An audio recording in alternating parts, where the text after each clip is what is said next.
Hello friends, नमस्कार। Welcome back my channel target teacher job. मैं प्रियंका स्वागत करती हूँ आप सभी का आपके अपने चैनल टारगेट टीचर जॉब में।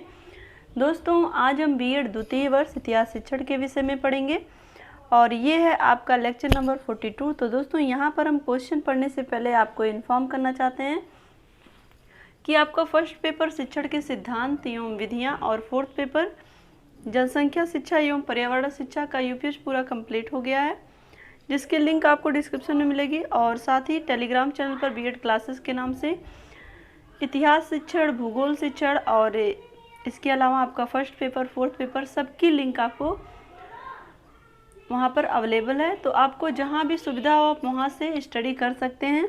तो चलिए देखते हैं, इसमें क्वेश्चन है। यहाँ पर देखते हैं, यहाँ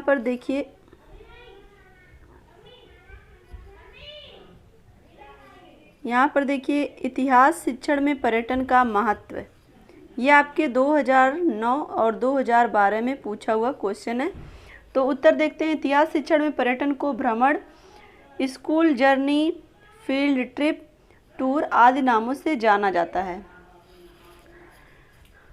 तो दोस्तों, यहाँ पर हम बात करें इतिहास शिक्षण के अंतर्गत जो भी स्कूल के माध्यम से शिक्षक टूर पर छात्रों को ले जाते हैं या पर्यटन पर ले जाते हैं, तो वहाँ पर वो ऐसे ऐतिहासिक स्थलों के भ्रमण पर ले जाते हैं जिसके माध्यम से शिक्षक अपने छात्रों को कनेक्ट कर पाएँ इतिहास से। यहाँ पर हम देखें, शिक्षा शब्दकोश में पर्यटन के अर्थ को स्पष्ट करते हुए लिखा है कि विद्यालय पर्यटन शैक्षिक उद्देश्य के लिए विद्यालय द्वारा व्यवस्थित पर्यटन है, जिसमें छात्र उन स्थानों को जाते हैं जहां शिक्षण की सामग्री अवलोकित हो सके और उनका क्रियात्मक परिस्थितियों में प्रत्यक्ष रूप से अध्ययन किया जा सके।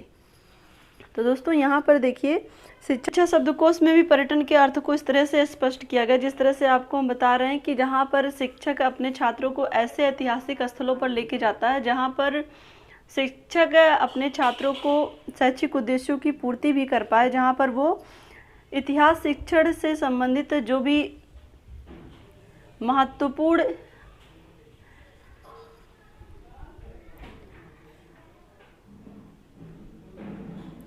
शिक्षण की सामग्री अवलोकित हो सके। ऐसी जगहों पे शिक्षक अपने छात्रों को पर्यटन के लिए लेकर जाता है जहाँ पर वो प्रत्यक्ष रूप से छात्रों का अधिगम करा सके। वहाँ पर छात्र प्रत्यक्ष रूप से उस दृश्य को देखकर अनुभव के माध्यम से अधिगम कर पाएंगे। अब हम देखते हैं यहाँ पर पर्यटन का आयोजन इतिहास शिक्षण में ऐतिहासिक स्थलों, तथ्यों एवं घटनाओं का यथार्थ ज्ञान कराने, कक्षा कक्ष के नीरस वातावरण में उबे छात्रों का स्वस्थ मनोरंजन कराने की दृष्टि से पर्यटन का आयोजन किया जाता है। तो दोस्तों, यहाँ पर हम बात करें, कहीं ना कहीं शिक्षक अपने छात्रों में उत्साह लाने के लिए, साथ ही उनका प्रत्यक्ष रूप से ऐतिहासिक स्थलों का दर्शन कराने, या फिर हम कह सकते हैं ऐतिहासिक स्थलों को प्रत्यक्ष रूप से देखने के बाद छात्र अनुभव के आधार पर अधिगम कर पाएंगे। और साथ ही कक्षा कक्ष के नीरस वातावरण में जो छात्र उब जाते हैं उनका मनोरंजन हो जाए, इसके लिए भी, इस दृष्टि से भी पर्यटन का आयोजन किया जाता है। यहाँ पर हम देखें पर्यटन के प्रकार। ऐतिहासिक पर्यटन समय एवं क्षेत्र की दृष्टि से निम्नलिखित प्रकार के हो सकते हैं। तो पहला क्या है इसमें, स्थानीय पर्यटन, दूसरा है क्षेत्रीय पर्यटन और तीसरा है राष्ट्रीय पर्यटन। तो दोस्तों, स्थानीय पर्यटन जो स्थान विशेष से संबंधित होता है, क्षेत्र भ्रमण जिसमें उस क्षेत्र से संबंधित होता है जहाँ पर ऐतिहासिक स्थल होते हैं, और राष्ट्रीय पर्यटन जहाँ पर देश भ्रमण के लिए या देश पर्यटन जो ऐतिहासिक स्थल है उसके लिए भ्रमण पर छात्रों को ले जाया जाता है।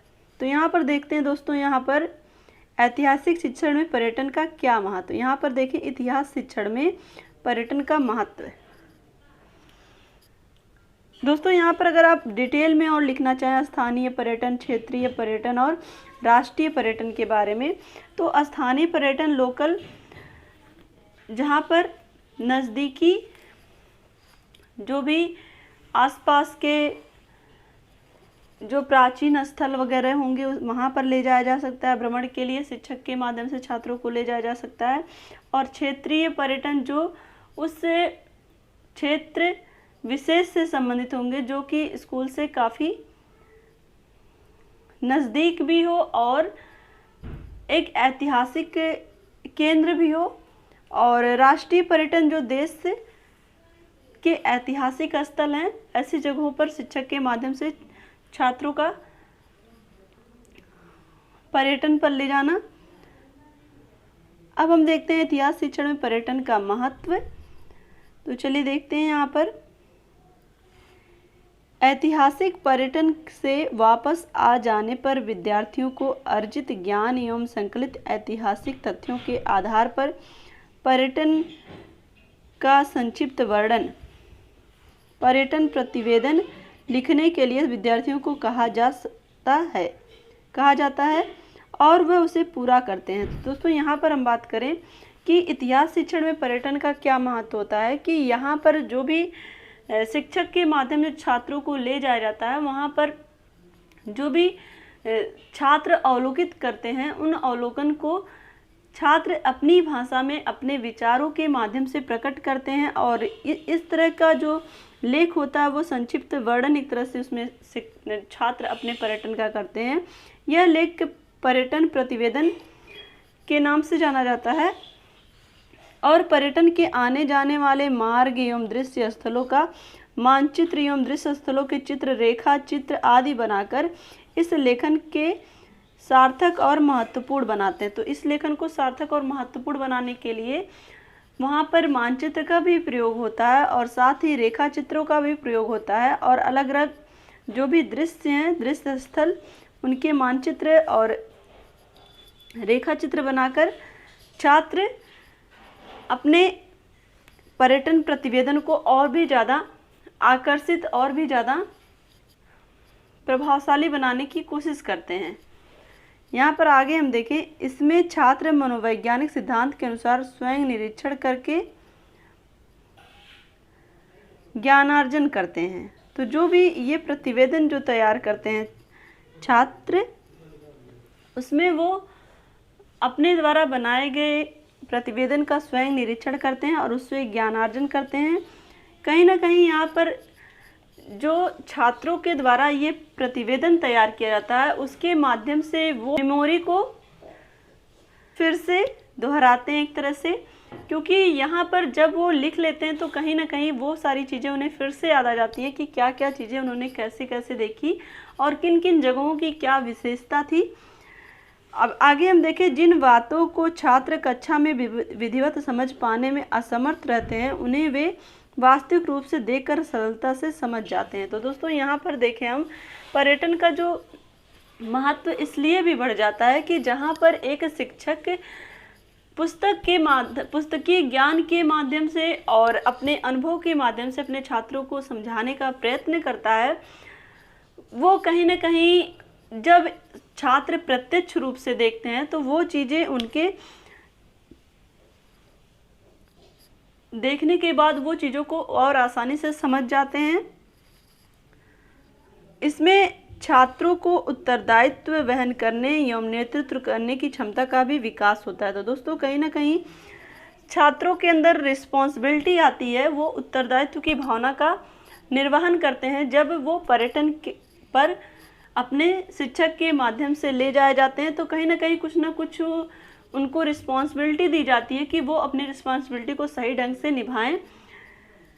एक तरह से उनके अंदर नेतृत्व क्षमता का भी विकास होता है। इनसे छात्रों में पारस्परिक सहयोग एवं सद्भावना का भी विकास होता है। और जब वो टूर पर जाते हैं तो उस समय उनके अंदर, चूँकि उनके क्लास के सहपाठी होते हैं, स्कूल के छात्र होते हैं, तो वहाँ पर वो पारस्परिक सहयोग के माध्यम से एक दूसरे के साथ सद्भावना का भी विकास करते हैं और जो भी एक दूसरे की हेल्प कर पाते हैं वो करते हैं। तो एक तरह से उनके अंदर एक दूसरे की हेल्प करने की भावना का भी विकास होता है। इससे छात्रों में स्वानुशासन की भावना का भी विकास होता है। और साथ ही अगर बात करें तो छात्र स्वयं से भी अनुशासित होना इसमें सीखते हैं, क्योंकि उनके अंदर जब उत्तरदायित्व की भावना आएगी तो वो खुद को अनुशासित भी महसूस करेंगे। तो इस तरह से एक शिक्षक के माध्यम से छात्रों का अधिगम भी होता है, जब वो प्रत्यक्ष रूप से ऐतिहासिक वस्तुओं को देखते हैं, ऐतिहासिक स्थल को देखते हैं, और साथ ही जब वो ऐसी जगहों पे जाते हैं तो शिक्षक के माध्यम से जो भी उत्तरदायित्व दिए जाते हैं वो उनको आसानी से निभाते हैं और खुद को बहुत ही ज़्यादा खुश महसूस करते हैं। और एक तरह से वो जब चीज़ों को देखते हैं तो वो प्रत्यक्ष रूप से देख करके इतिहास से खुद को कनेक्ट कर पाते हैं। तो दोस्तों, आशा करती हूँ कि ये वीडियो आपको अच्छा लगा होगा। अगर अच्छा लगा होगा तो एक लाइक करिएगा, अपने दोस्तों के साथ शेयर करिएगा, और अगर आप चैनल पर नए हैं तो प्लीज़ चैनल को सब्सक्राइब करके बेल आइकन बटन को ज़रूर प्रेस कर लीजिएगा। तो हमसे जुड़ने के लिए थैंक यू सो मच। जय हिंद।